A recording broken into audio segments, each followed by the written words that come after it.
¿Cómo informa una abeja que ha encontrado comida al resto de la colmena? Pues con diversos tipos de danza.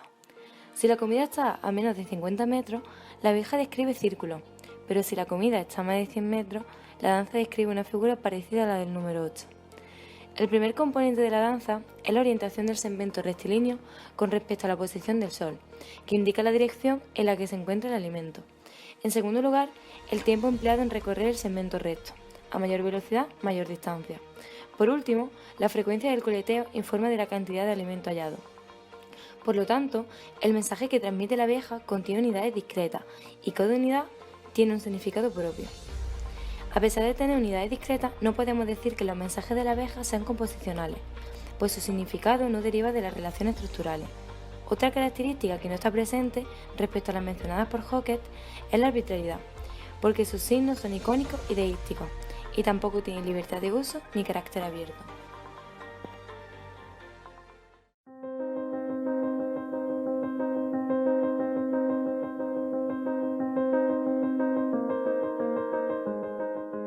El lenguaje del delfín consiste en emitir diversos sonidos que le sirven para comunicarse. Se comunican gracias a un mecanismo situado debajo del espiráculo y que utilizan para la ecolocalización de objetos, que es la localización de un objeto mediante la reflexión de ondas sonoras.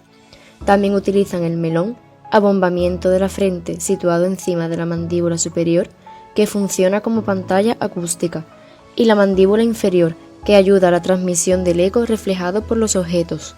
Los silbidos son sonidos de tono uniforme que provienen de la parte profunda de la laringe y con ellos comunican estados emocionales. Estudios realizados con animales en cautividad han demostrado que los delfines son capaces de aprender, realizar tareas complejas, comunicarse y, con entrenamiento, vocalizar sonidos parecidos a las palabras. Un estudio reciente de la Universidad de St. Andrews indica que los delfines emiten sonidos particulares para identificarse. Las madres los enseñan a los hijos, por lo que llegaron a la conclusión de que eran nombres. Según todo esto, presentarían las siguientes características de Hockett: canal vocal auditivo, transmisión irradiada y recepción direccional, el sonido se transmite en todas direcciones. Evanescencia, el sonido desaparece con rapidez. Desplazamiento, hacen referencia a entidades distantes en el espacio.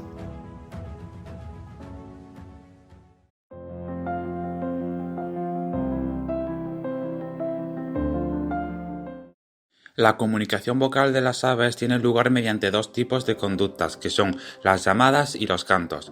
Por una parte, las llamadas son señales innatas basadas en estímulos del entorno, cuya función es regular la actividad en grupo para coordinar el vuelo y la defensa ante los depredadores. Existen distintos tipos de llamadas, como las de acoso en tropel, mientras atacan al depredador para ahuyentarlo, y las de aviso, que la utilizan ante la presencia de depredadores.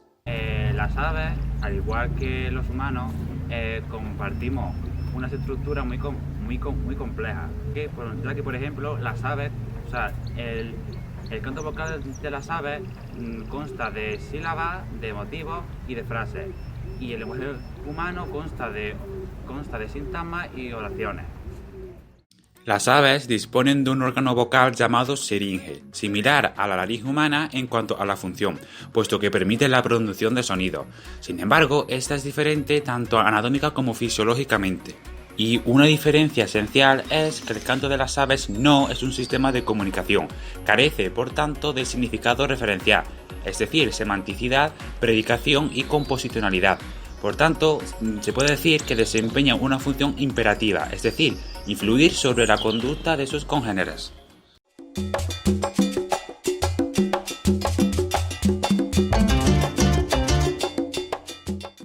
En la escala evolutiva, nuestros parientes más cercanos son los simios, compartiendo entre un 95 y un 98% de material genético.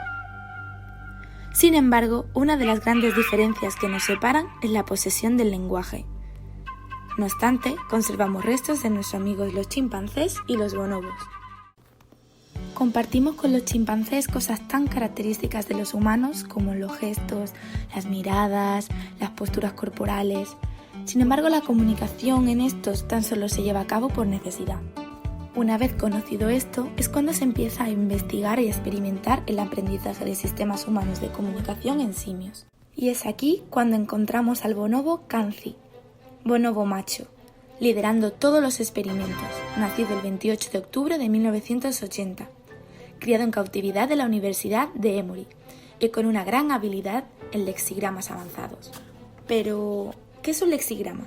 Significa literalmente letras o símbolos que crean palabras. Kanzi fue criado desde su nacimiento en un ambiente humano, estando expuesto desde el principio al lenguaje oral de manera natural. También participó como observador en las sesiones de adiestramiento con lexigramas que se llevaron a cabo con su madre adoptiva, a la que pronto superó en actividades de comprensión.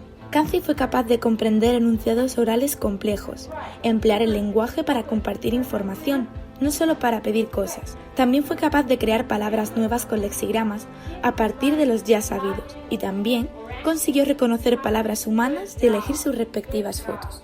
Sin embargo, Kanzi presentó ciertas limitaciones. Sus mensajes carecían de productividad y de recursividad, lo que nos conduce a un gran interrogante. ¿La evolución humana es lineal?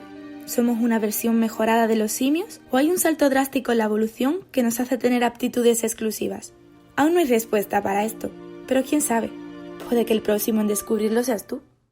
La función principal del lenguaje es la comunicación. Desde sus orígenes nos hemos sentado en tres partes.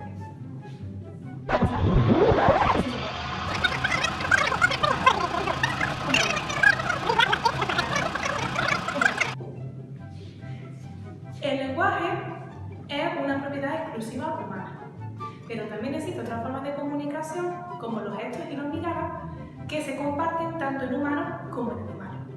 También los animales pueden comunicarse aprendiendo el lenguaje de signos. Los animales también pueden comunicarse, pero no pueden hablar, aunque la anatomía del tracto vocal esté preparada para hablar. Si comparamos el tracto vocal en humanos y chimpancés, podemos observar que sus órganos son mucho más grandes, pero también están mucho más unidos, lo que le impide articular sonidos. Además, la cara en humanos es mucho más plana que los chimpancés, también ayuda a articular sonidos. El cerebro es mucho mayor, la posición de la laringe está mucho más al interior de la garganta, hay variaciones genéticas y modificaciones en la vía respiratoria que hacen posible que durante la evolución del humano él pudiese hablar y el chimpancé no. Los simios son capaces de tener un repertorio de conceptos que pueden expresar y compartir mediante gestos o signos audibles. Como los humanos, son capaces de aprender signos convencionales y arbitrarios, con semanticidad y desplazamiento. Sin embargo, estos repertorios son cortos, esforzados y de aprendizaje corto. Esto se debe a que este aprendizaje no es de carácter instrumental, es decir, no tiene intención comunicativa entre los participantes. Gracias a estudios realizados por Povinelli, los chimpancés, al igual que los humanos, poseen una sensibilidad a las miradas y gestos para atraer la intención del interlocutor hacia un objeto, otro individuo, etc.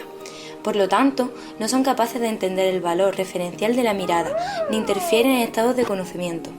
Otros experimentos tratan sobre el uso del gesto de señalar. Los simios pueden llegar a aprender su significado tras un adiestramiento, pero suelen utilizarlo de forma espontánea y no con carácter intencional, como los humanos. Sin embargo, en situaciones competitivas son capaces de comprender los estados intencionales de otros para servirse de ellos. Por lo tanto, esta capacidad para comprender estados mentales es limitada, pero no inexistente.